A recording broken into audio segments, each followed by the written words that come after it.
Well, welcome back.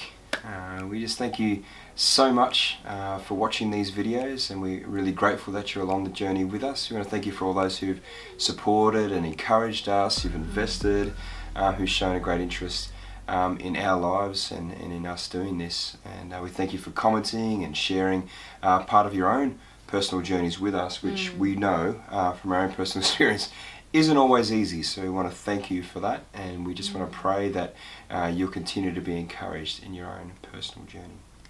Jen and I, the reason why we've started this YouTube channel and made these videos is we want to share about our family and where we're at, and what life currently looks like for us. If you've seen from the previous videos that you know some of the challenges that we've had of late and how we're actually trying to process those challenges, particularly around Jen's mental health and emotional health, but more so since an incident involving our daughter AJ.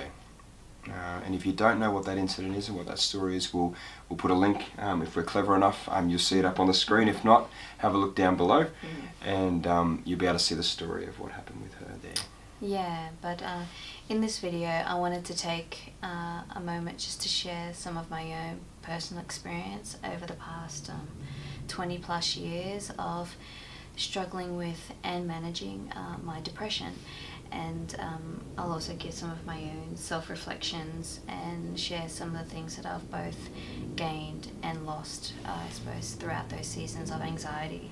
And I'll also share how I came to faith and how the hope that I have in God has now, since then, sustained and changed my life and its direction.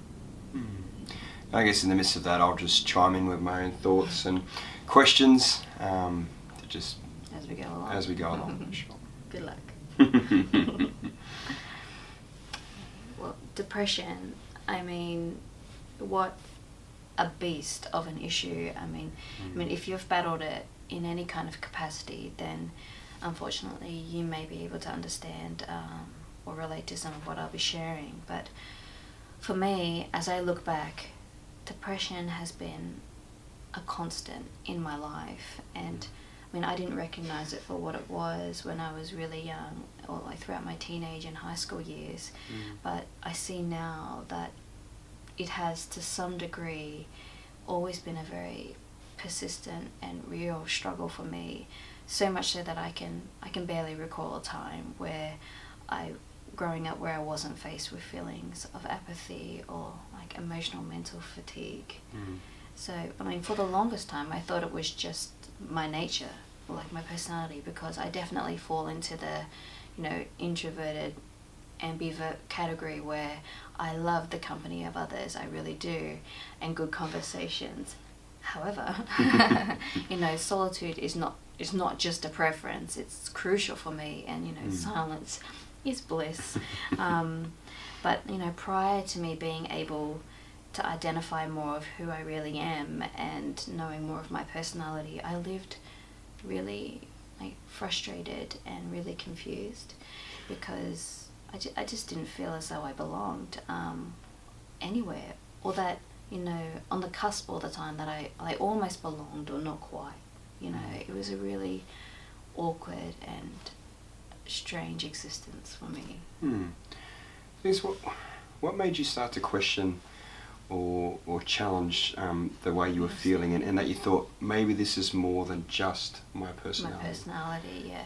I think it was when I began noticing the major contrast. So the things that would require so much effort and energy on my part, others would seem to be able to do with such ease. So things like even just being able to concentrate or make decisions, and even when I felt, days when I felt, somewhat balanced, there was always this underlying restlessness or irritability in my spirit. I mean, it's strange, because I could and I can feel content and I could feel grateful, but I never really felt settled. And the older I got and the more complex life became, so in relationships and responsibilities, the more of a challenge my mind was to try to navigate and make sense of. So I knew then that my thinking and my feeling was skewed and off. Yeah. So I guess like recognising how far you felt, like what impact did that then have on you? Well, it definitely impacted my self-esteem, no doubt. I mean, the comparisons that I made with myself and others, it, you know, nearly killed me. But I mean, it also created a lot of internal dilemmas as well. Okay. What do you mean by that? Like such as things, I'd always be wondering, like, you know, what's wrong with me? Why am I like this? No one understands me. No one likes me. I don't even like me. You know, I felt so alien and uncomfortable. I didn't know where I fit or belonged, or if I would ever.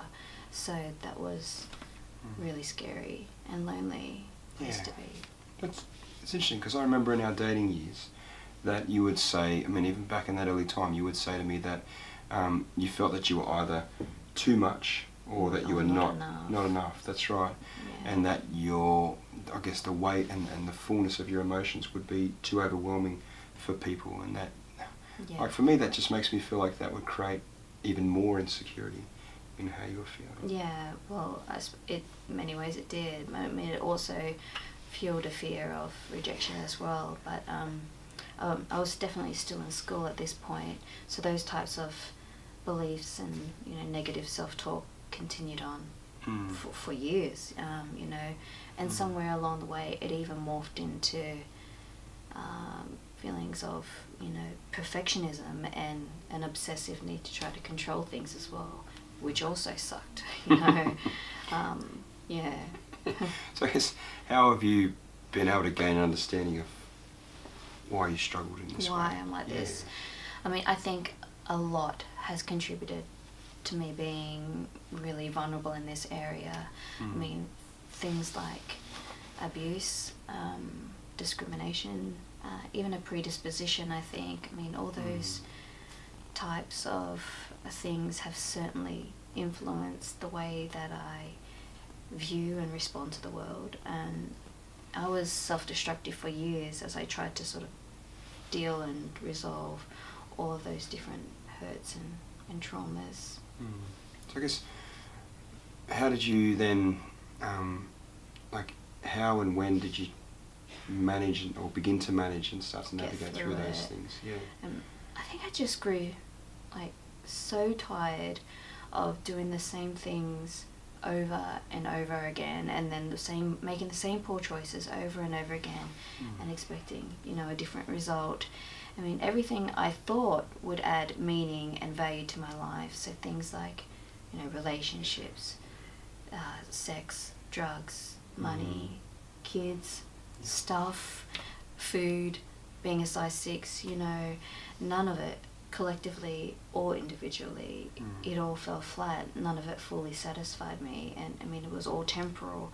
And, you know, my self-worth at this stage, you know, was so beat down, and I was desperate for real help and hope for my life. But so simultaneously to that, as I was processing all of these things, a beautiful friend of mine, my best friend throughout high school, Nicole, she was praying for me and had been hassling me for ages to try to go to attend church with her. And then one day I finally agreed, and it was there where I felt God speak to me, and then and there where I committed my heart and my life to Him. And it was the very beginning of Him being the anchor of hope in my life and the security in which I had been, you know, searching for. I guess in the midst of all that you were wrestling with emotionally, how did this then make you feel? I mean, I felt relieved. I felt a great sense of, I guess, hope, but also I felt so rescued and so accepted and loved.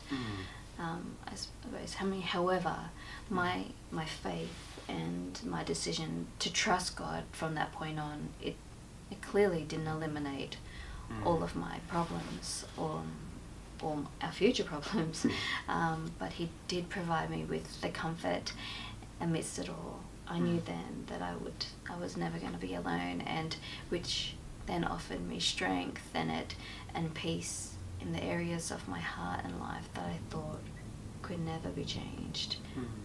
Yeah, so I guess, did that then, was that like a catalyst almost to helping you reach out for further treatment and further help? Yeah, most definitely. I mean, it took me the better part of 20 years for me to be able to eventually gain a decent insight of myself and learn the ways in which I guess I best function and manage so like triggers and knowing limitations and things. Oh, definitely. I'd agree with that. I mean, up until the incident involving AJ, I would definitely say that with the help of God and the community of others, that you have definitely grown a lot in your mental control and flexibility, and enough so that you could reason through life without having sort of major regression or kickback. Yeah, definitely. I mean, but depression, it for me, continues to be persistent in my life, and so I am always aware of it, and I understand that if I'm not mindful of my choices, it can begin to dictate again. So in order for me to be able to care for my family, myself, and invest in the lives of others, then I need to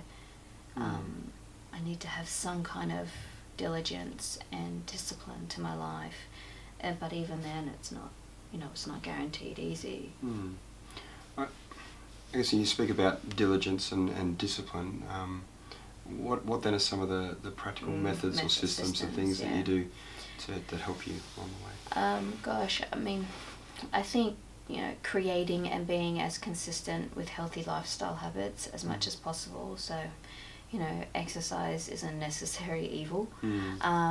Renewing my mind and challenging old thought patterns that I was believing that just they weren't true. Even trying to be as organized and as structured in my home as possible, so to create as much harmony in life as possible. So I mean, there are a lot of things that practical things that can help. Yeah, and I guess all those might be good topics of conversation for later videos. Yeah, I'll expand on those different things as we go along. That'd be good. Yeah. But there's a lot that I've been learning since having PTSD that I hadn't been exposed to when I was just dealing with depression. So different practical ways in which have helped and I'm finding useful, which I will hopefully be able to share a little bit later. But just to clarify as well, I do none of these things perfectly, but as I purpose to live as faithfully and as intentionally as I can, I am always met with God's grace and in my failings, and I believe that it's because of this grace that I can feel, so grateful for my life, in spite of its challenges. Absolutely, and the grace of God has been so evident in your life over these years, and it's something that's available to anyone who needs it, for sure. Yeah. That might be a really good spot for us to finish up So. tonight.